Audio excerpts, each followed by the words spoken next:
Hi everyone, ಹೆಂಗಿದ್ದೀರಿ ಎಲ್ಲರೂ ಅಗದಿ ಆರಾಮದಿರಿ ಅಂದ್ಕೊಂಡಿನಿ. ಇವತ್ತಿಂದ ಒಂದು ಎಕ್ಸ್ಪೀರಿಯನ್ಸ್ ಶೇರ್ ಮಾಡ್ಬೇಕನ್ನತ್ತೀನಿ ನೆಕ್ಸ್ಟ್ ವಿಡಿಯೋದಾಗ. ಅದ್ರದ್ದು ಏನಂತಂತಂದ್ರೆ 5 years of experience owning a car. So ನಂದು ಪ್ರೀ ಓನ್ಡ್ ಕಾರ್ ಐತಿ. ಆಲ್ಮೋಸ್ಟ್ 5+ years ಆಯ್ತು ತೊಗೊಂಡು. ನಾನು 2020 ಒಳಗೆ ತೊಗೊಂಡೇನಿ.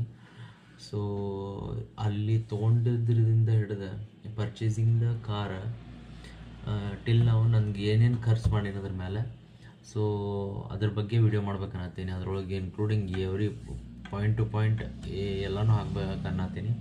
So most of the expenses ನಾನು ಎಕ್ಸೆಲ್ ಮಾಡ್ಕೊಂಡು ಇಟ್ಕೊಂಡೀನಿ. So according to that per kilometre ನನಗೆ ಎಷ್ಟು ಕಾಸ್ಟ್ ಆಯಿತು ಅನ್ನೋದನ್ನು ವಿಡಿಯೋ ಮಾಡ್ಬೇಕನ್ನತ್ತೀನಿ. Stay tuned. Thank you.